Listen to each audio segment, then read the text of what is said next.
Hey, this is Dominic and Maximum Threshold Radio, and I have before me Cormac Neeson from The Answer. That's right. Hey, man, how's it feel, man? You guys are touring all over here with the Snake, man. How's the band feeling about the vibe? I'm feeling pretty good. I think if you were to follow our Facebook posts, you can see that we're 4 happy guys right now, having a good time traveling around America. I saw you guys downtown in Cleveland there, having a blast yesterday. Yeah, you know, it was the 4th of July yesterday, so we took a cab into town, had a few beers, met up with the Whitesnake crew, and we had ourselves a good night. What were some of the places that you went to? Do you remember? In town, we went to a fine establishment called the Tilted Kilt. We then moved on to a place called Shooters, which is kind of right along the river. Right on the river. It's kind of like a scene out of Miami Vice, you know. Lots of beautiful people shaking their stuff. It's always been known for that. Yeah, you know. And then we went to a bar called the ABC after that. Oh, I haven't heard of that. What's that? It's just, you know, it's just a proper kind of down and dirty bar, you know. Lots of good beers, lots of good tequila, and to tell you the absolute truth, it's all a little bit hazy after that. That's how it's supposed to be, isn't it? Well, yeah, you know, I mean, the 4th of July only happens once a year, right? That's right. As long as you're able to bounce it back, that's all that matters. Yeah, that's it. As long as we're able to get up on stage every night and do our thing, then it's all okay. So how many more shows you got with Whitesnake on this tour? We've got a bunch more.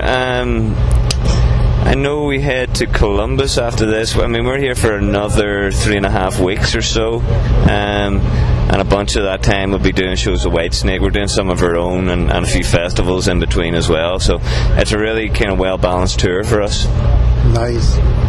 Yeah, you know, it gives us an opportunity to connect with the Whitesnake audiences over here, but at the same time we can keep the grassroots end of things still going. You know, I think we're doing 7 or 8 headline shows, so yeah, it's all good. How's people taking to your latest release, Raising Little Hell?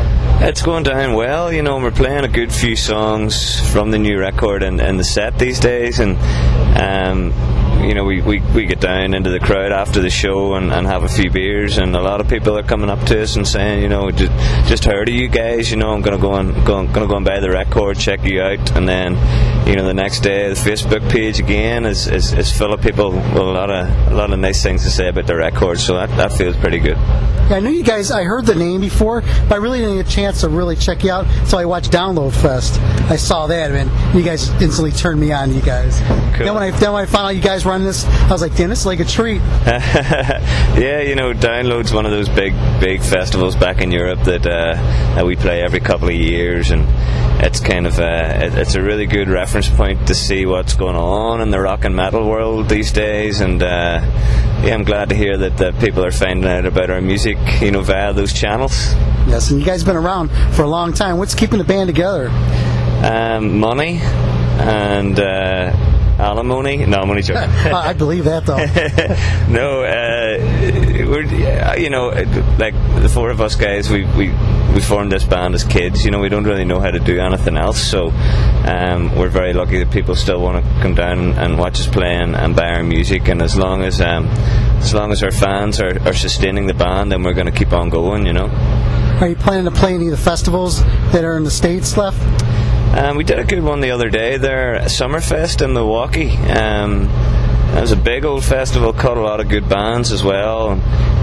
We're doing a few other ones over the course of this tour, so that's something we've never done before. We spent a lot of time touring this country with AC/DC, you know, which would have been arenas and stadiums, but we've never done full-blown festivals over here, so far it's a pretty cool vibe, you know. The ones we played, there's a lot more concrete than mud, you know, which would be quite the opposite in Europe, but a lot of great bands, and you know, a lot of bands that I wouldn't get to see if we were just doing the European circuit, so that's great. Nice. So what else do you have planned, like after the Whitesnake tour? So we get back to the UK just in time to launch our new single, Gone Too Long.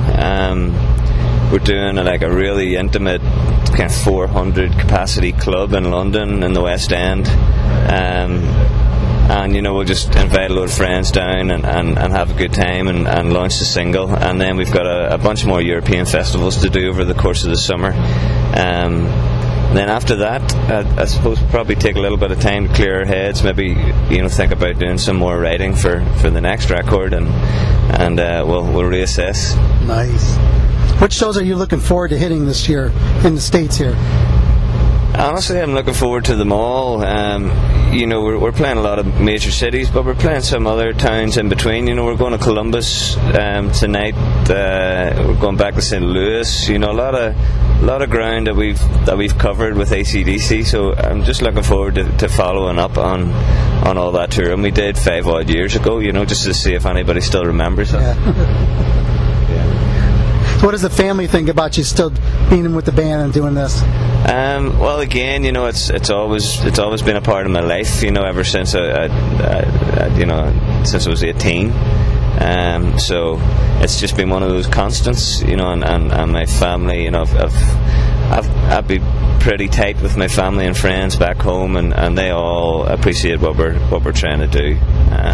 But it's not always easy leaving family behind. But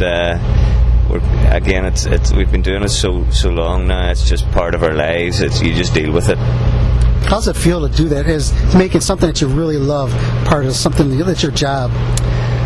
You kind of have to be careful that it doesn't start to just feel like a job whenever you're playing music for a living, because you're not going to create good art if you're just kind of treating it like a 9-to-5 office job. You really have to remind yourself that you're a lucky guy to be given the opportunity to do it in the first place, and that it's something you truly love, and are passionate about, and it's from that genuine passion that the songs come out of.